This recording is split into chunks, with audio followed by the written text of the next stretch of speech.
Hello, everybody. I'm Kevin Allen of USA Today, and I'm joined by my podcast partner, Bob Duff, and this is the Hockey Debates podcast. And we are joined by a special guest, Russ Cohen, who writes prospect reports for Elite Prospects, Sportsology, and SiriusXM.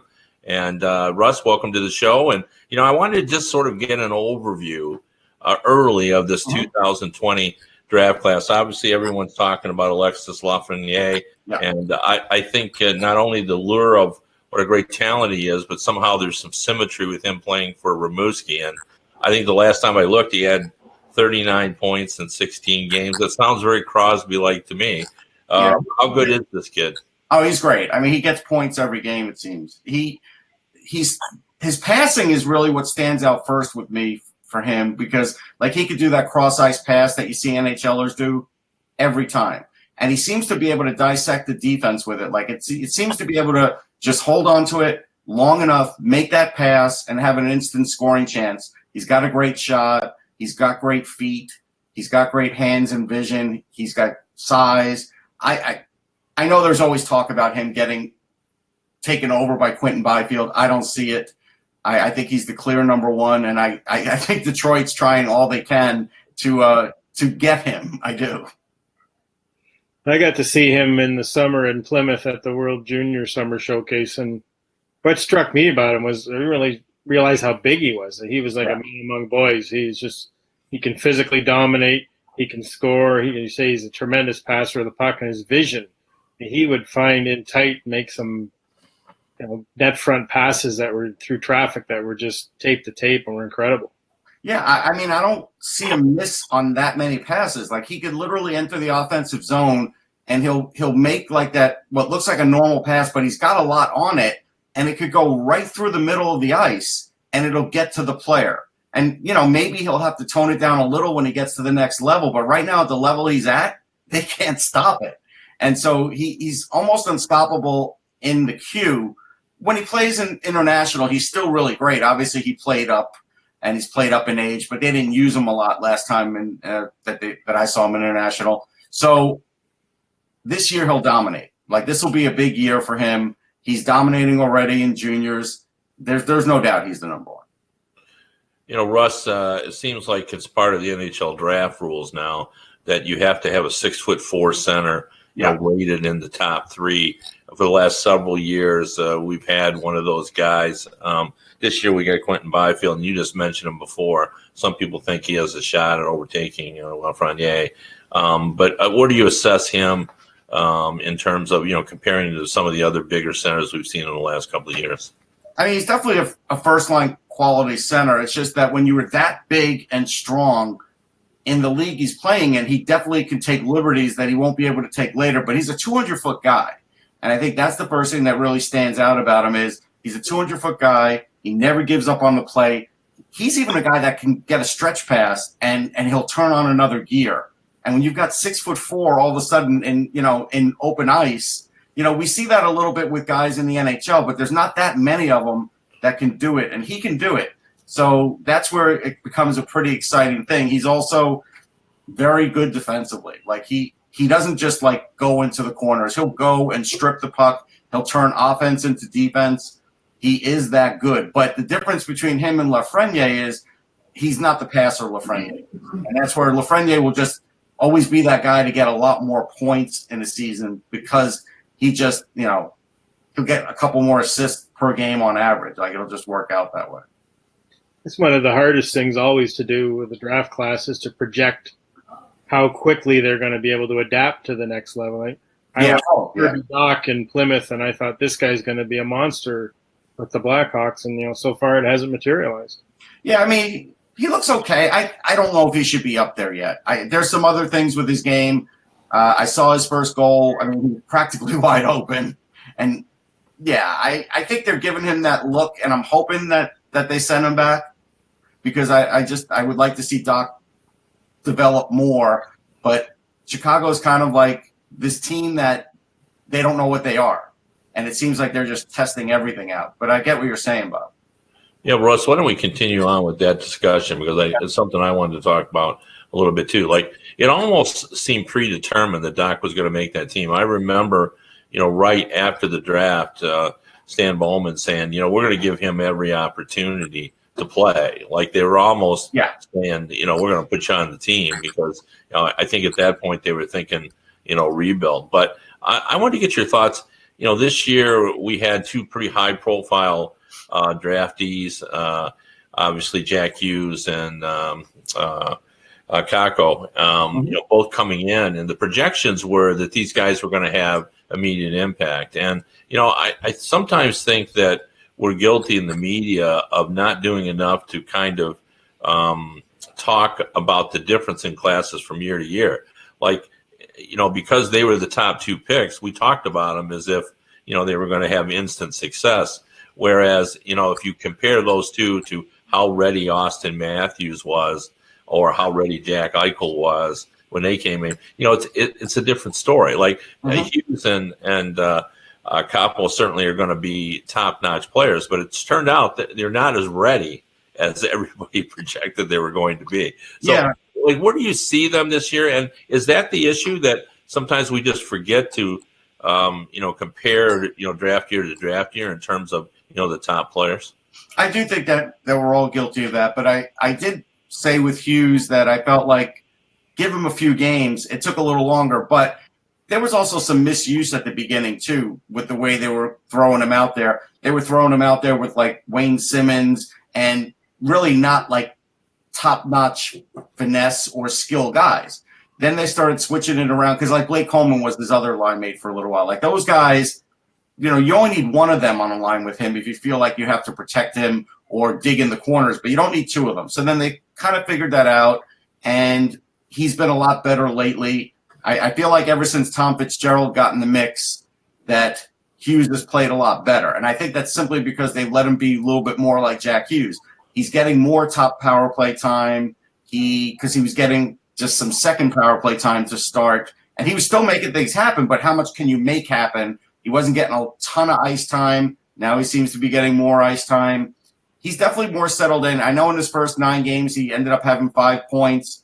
I still think he could end up with 45, 50 points because he's going to get power play points. If they, get into overtime, he's going to be a dangerous guy in overtime. He will get some even straight points, but I think this year he'll get more of those other ways. But you can still see his skating is great. Guys definitely have trouble covering him, and because of his skating, he knows how to possess the puck.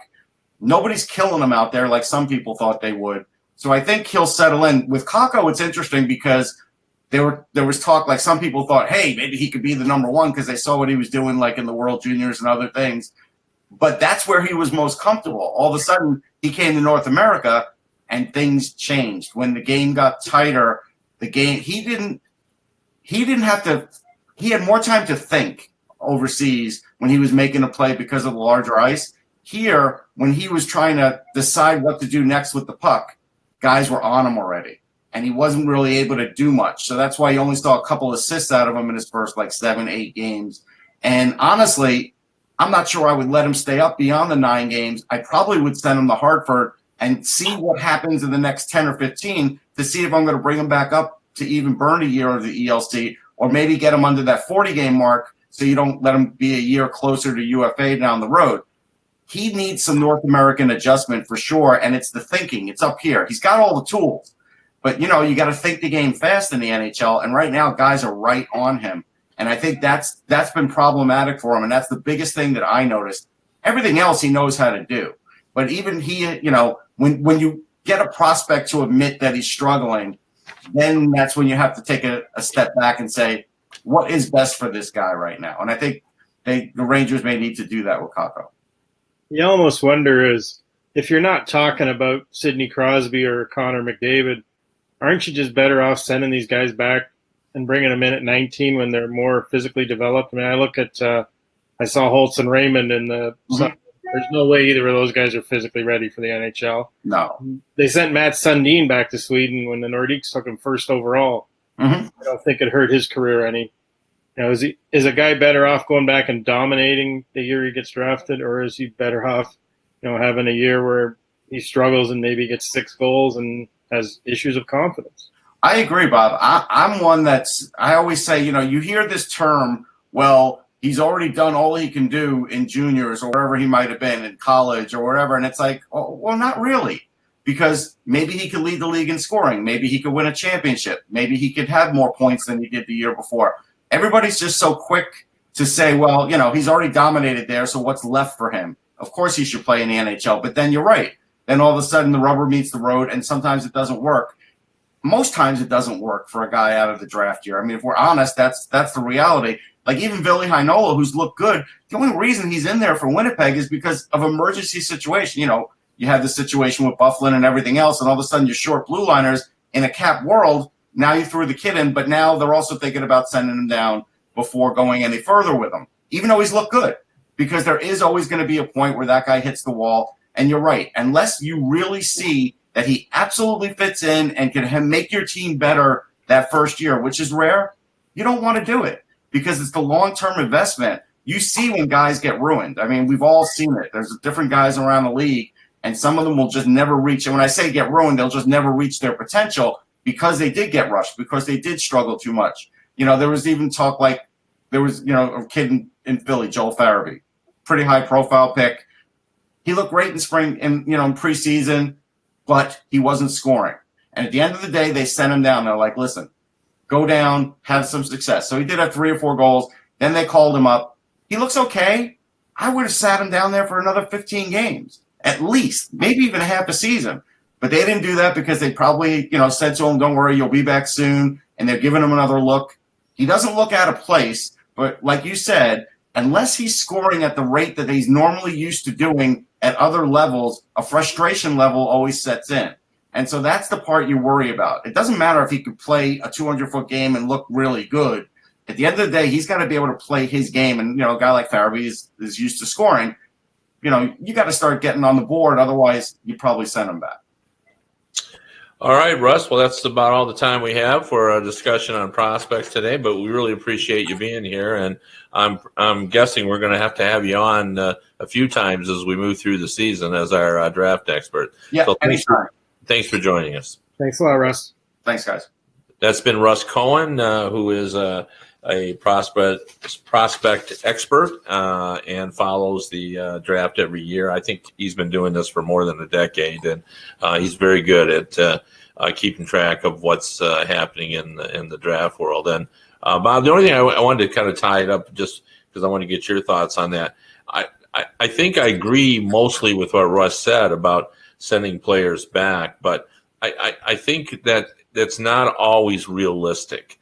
I think it depends on the circumstances of the franchise, who they have there, who can be the mentor, where the kid is going back to the junior team, what's happening with that team as well. And I think, for example, there are times when a franchise needs to sell hope to its fans. And the fan bases in today's NHL, I think, are far more sophisticated. Like, they get that an 18-year-old kid is not going to be the same player as a rookie as he'll be up the road. But they appreciate being able to sort of watch the acorn blossom into the tree. And, you don't need to do that in Toronto or with the New York Rangers or with teams where, the fan base don't need to be sold to make sure they're coming out with tickets. But in certain areas, you do have to sort of give them hope. So what's your kind of thought on that? Did you agree with Russ that, you always, unless it's an Austin Matthews, should send players back, or how do you see it? Well, I think you mentioned an interesting point in the mentoring. If there's a veteran guy there who can kind of show them the way. I mean, when the Red Wings brought Dylan Larkin in at 19, he learned from Henrik Zetterberg. And I had a conversation not that long ago with Jim McKenney, the former Maple Leafs defenseman. And he said, who's the mentor? This was before the Tavares move and before the Marlowe move. He said, who's going to mentor Marner and Matthews? Because they don't have that guy. He said when he was in Toronto and Sittler came in as their first pick, the number one top two centers were Norm Ullman and Dave Keon, one of the most creative offensive centers of his generation, and probably the best defensive center in the NHL at the time in Keon. So he said Sittler had 2 ideal guys to learn how to be a pro from. And McKenney's theory was you don't learn the game at the NHL level from the coach. You learn it from the veterans. you have to have those veteran players to show you the little nuances that make you a better player. And he just wondered, in Toronto, with so many young kids in at the same time, who's the mentor? Yeah, no, I think that's a fair analysis of sometimes the importance of having the right guy there. All right, let's move on. I wanted to talk a little bit about Vladimir Tarasenko. Kind of horrible news for the Blues that he's going to be out 5 months, but for most teams that would be catastrophic, but maybe not for the Blues. And I say that, Bob, because what their strength was last season was their depth, their ability to send hardworking scorers out after you line after line. And even though they've lost Tarasenko, they still have Jaden Schwartz and Braden Shen and Ryan O'Reilly and David Perron, who are all pretty much been a point per game scorers, and they still have enough offense. And then maybe the other silver lining, if we can call it that, is that injury is a 5-month rehab, which would essentially take you right to the playoffs. And he will be able, because it's a shoulder injury, to maintain some measure of conditioning. Now, obviously, that's not in-game conditioning, but he'll be able to get on the bike and sort of work out a little bit. So I guess it's a bad situation, but it could have been worse, I guess, for some teams. But what's your kind of thought on that? And then I know you want to talk about some other injuries as well. I think the fact that the Blues won the Cup, and there's got to be tremendous belief in that team within the room. I think you're right. They can overcome this issue. I mean, it's certainly, one of the purest goal scorers in the game. But like you say, they're a deep team. They won by all 4 lines contributing last year. They're solid defensively. They got good goaltending. And the Central's kind of in a downturn this year. Winnipeg's not as good as they were. Chicago is shockingly bad. Didn't think they'd be a playoff contender, but I certainly thought they'd be on the bubble. And that hasn't been the case. Minnesota's not very good. So you should still make the playoffs pretty easily in the Central if you're St. Louis. And like you say, if he's ready to go in the postseason and he's rested and fresh, who knows? Yeah. I mean, we've all talked to players who have said that, an in-season injury sometimes makes them, as you said, fresher for the postseason. And with the case of Tarasenko, maybe they do know that. And, even though I mentioned a lot of other guys, the one thing about Tarasenko is he is their most dynamic player. He is a guy who has some sizzle to his game. All those other players are really exceptional players, but, they don't have that dynamic game-breaking ability. There's just something about Tarasenko who, suddenly there's no chance, and then suddenly he's there, and then the puck is like a laser beam on the net. So it will be interesting. But, you mentioned before we started the show about, trying to sort out who the loss of which players is, more important. Obviously, the Avalanche have a couple of injuries with Rantanen and who else is injured for them? Yeah, that's right. And then Toronto has Tavares. Who do you think has the worst situation of those 3 teams? Well, I got to think right now Colorado, because that's basically 2/3 of what you could argue was the best line in the NHL last year now are out. And I mean, they're a team that doesn't have a great history of success. They don't maybe have that same kind of self-belief that a team like the Blues, who just won the Cup, are going to have. So if things start to go a bit off the rails here, you wonder, could it spiral and get them into trouble because they don't have that big line to count on anymore? I think, though, Toronto's an interesting one, too. I had a conversation with Mike Babcock in September, just before training camp, and he talked about Tavares and compared him to Steve Yzerman. He said he thought Tavares could be their Yzerman, and in that he meant a guy who's put up tremendous individual numbers and accomplishments over his career, but now he's getting up there in years, and he wants to win, and he's willing to change his game and be a more of a 200-foot, well-rounded player in order to win. And he thought if Tavares did that, then the young guys would buy into the same concept. And now he's out, and Toronto's one of the worst defensive teams in the NHL. Yeah, no, that's a good point.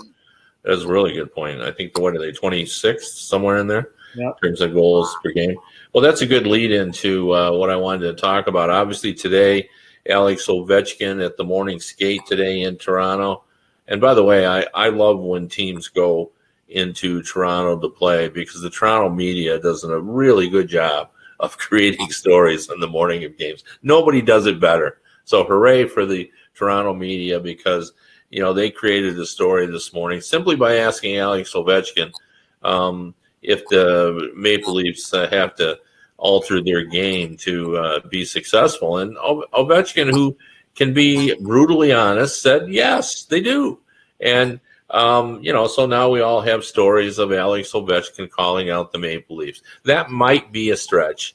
What he did say is that the Maple Leafs have to alter their game. And I think that's something we all know. I think the fan base in Toronto, if they were being honest, instead of saying put that on the bulletin board, would be saying, Alex Ovechkin is absolutely right. The Maple Leafs, can't score 3.5 goals a game, but give up 3.5 goals a game and expect to beat the Boston Bruins or anybody else, in the postseason. So, I know people will be saying that Ovechkin shouldn't say anything about opposing team, but I stand and applaud Alex Ovechkin for just saying what we all know, which is that the Maple Leafs need to change. So your take on what Ovi had to say today, Bob? Well, I think we have to, as you say, applaud him. It's always refreshing to hear a player answer a question honestly and not, take the cliche route out and avoid potentially stirring up a hornet's nest like he did. I mean, he's a savvy guy. He knew what city he was in. He knew what those words were going to lead to. It wasn't an accident, I'm sure. And he's dealt with it himself. I mean, we talked about Yzerman a few minutes ago. For years, Steve Yzerman was that guy who, when's he going to win? When's he going to win? And Steve told me one time he was in Vegas. He went to Vegas just to get away from it all after another one of their disappointing first-round playoff exits.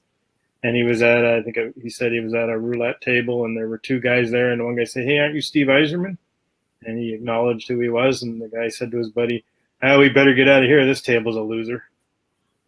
So, wow. He dealt with that for years, and kind of when the Wings finally won, the next guy to carry that baton was Ovechkin. Washington had all those great teams, and it was the same thing. Lots of offense, but they didn't win in the playoffs. And, him being their Yzerman, he got the finger of blame pointed at him. So he shouldered this kind of criticism himself for years. So he's only telling the Leafs kind of what he's had to deal with, and you better get used to it because until you do it, you're going to hear about it.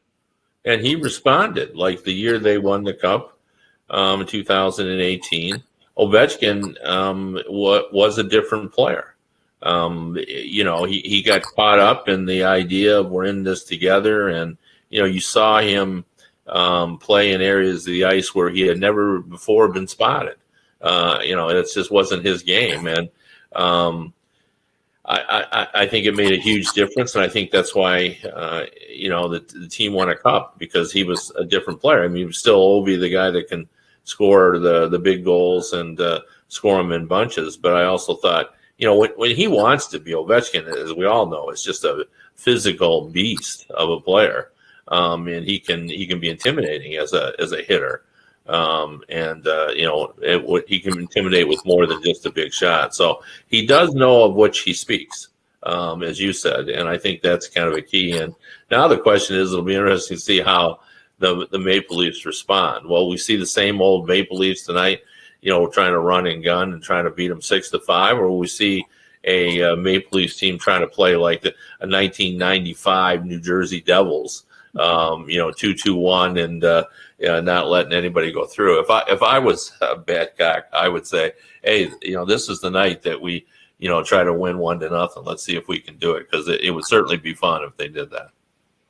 And speaking of the Toronto media creating a story, I mean, the big buzz now in Toronto, it was kind of started by TSN's Darren Dreger said it during a radio show that he was told by an NHL source that if the Leafs didn't right the ship by the 20-game mark and looked like they were a different team, that was kind of the benchmark for Mike Babcock, and there could be a coaching change at that point. And that ball seems to have gathered much more snow, I guess you'd say. And that, since that time, it's kind of the buzz now in Toronto that as the Leafs continue to struggle here, if they don't get it going soon, is Babcock done? I gotta wonder what do Leaf fans love more, the a winning team, or just to be the center of the hockey universe like they are. I mean, because they haven't won yet, but boy, the stories about the team now are like we're talking about this team more than we have in 20 years, just because it does seem like a kind of a soap opera. And again, I give the Toronto media credit for stirring it up on a regular basis. But anyway, let's move on to a different topic. I wanted to talk a little bit, and again, Alex Ovechkin is in the middle of this as well, because he put on a Carlson Norris hashtag on his Twitter feed recently, and that's kind of created a little bit of stir. I mean, here we are, not 20 games in yet, and we already have a campaign for John Carlson for the Norris Trophy. And, he was fourth last year in the voting, so he's almost a finalist. So I don't think it's out of the realm of reasonable, but it's just a little early for a campaign. But we're campaigning for the 2020 presidential race, and we've been doing it for a year already, and we still got a long way to go. So maybe it's fair to start campaigning for the Norris. But what's your thoughts on the Norris, and is it too much about the scoring numbers? Because clearly that's the reason we're talking about Norris, is he had so many points in October. But and what is we talked about Carlson before, but what's your take on where his game is at? Well, speaking of elections, I have to point out that our country managed to start and finish a federal election, and you guys haven't even got to the primaries yet. So you might want to take a few lessons on how to run an election from Canada.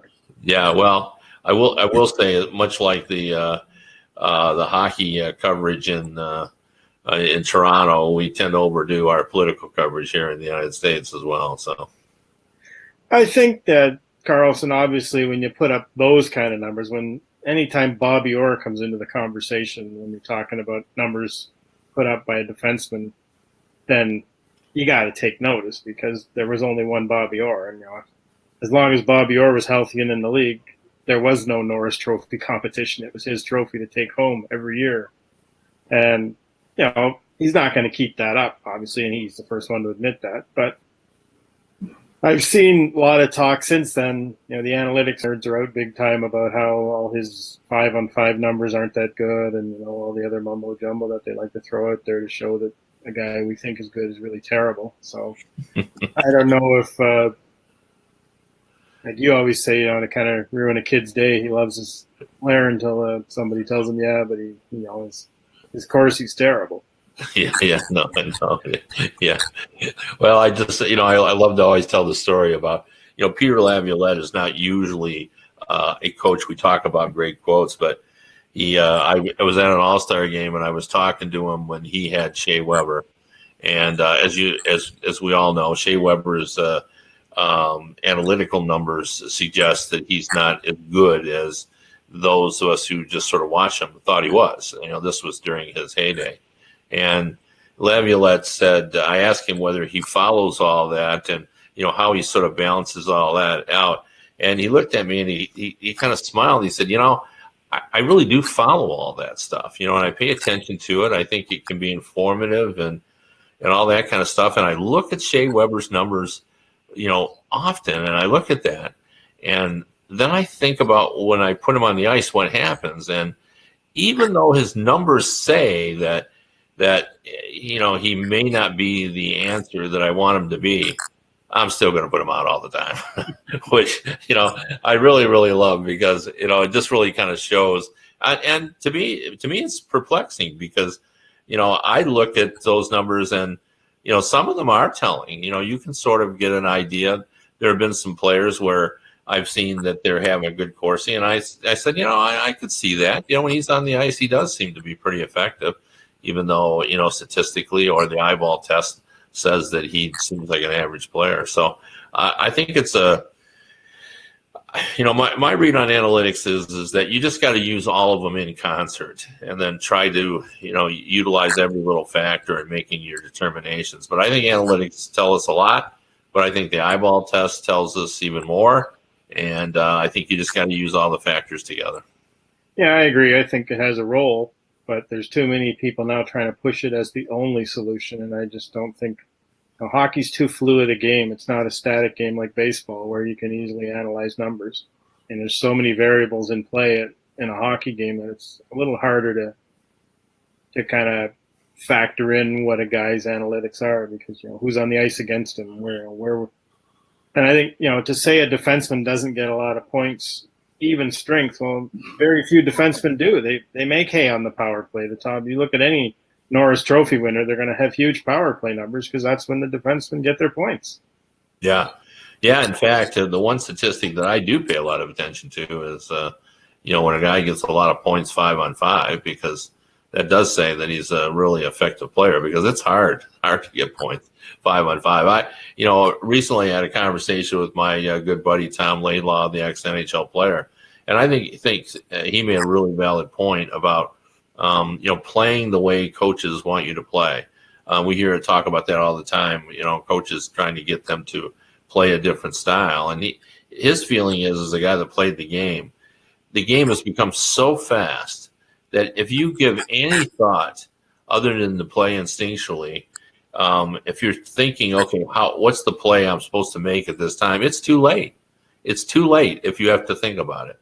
And so he said, really, the only way, you need to repeat that way the coach wants you to play so often that it becomes instinctual because there's no time to ponder strategy in the time of the game. He thought, in his era, he thought you could do that. There was enough time because he said you don't need much time. But he said now when he watches, the game is so fast that you really do have to play on instinct. So, you have to do it and repeat it enough so it becomes second nature to you in order to play the way the coach wants you to play sometimes. For me, one of the, I guess it's a combination eye test analytics is I always watch when a team's winning in the last minute of play, who does the coach put on the ice? Because, those are the 5 guys that he trusts the most on his bench. So to me, that's always a telling stat. Who are you going to put when the game's on the line? Who are you putting on the ice?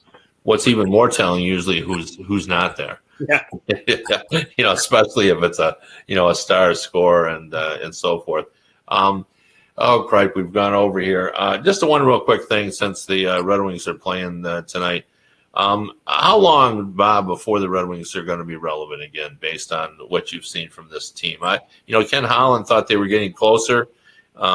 Steve Yzerman keeps telling us to be patient, which seems to me to be code for another 3 years. Where do you see it? Well, I think the fact that they sent those 5 first-round picks all down to Grand Rapids, that told me that Yzerman doesn't think they're very close at all. Because if he thought they were ready to make some hay in the standings, I think some of those young guys would have been given a chance to show what they could do at the NHL level.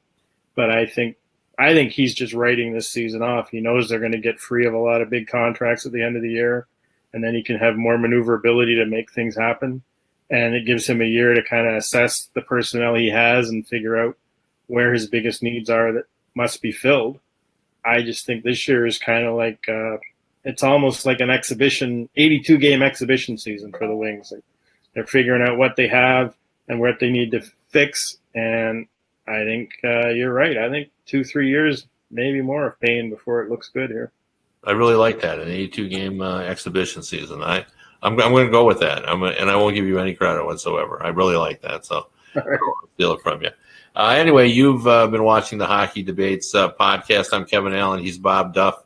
We'll be back on Thursday, and we're going to try a little different style of show. We're going to be talking a little bit about the betting world, and please join us. I think it'll be fun. See you then.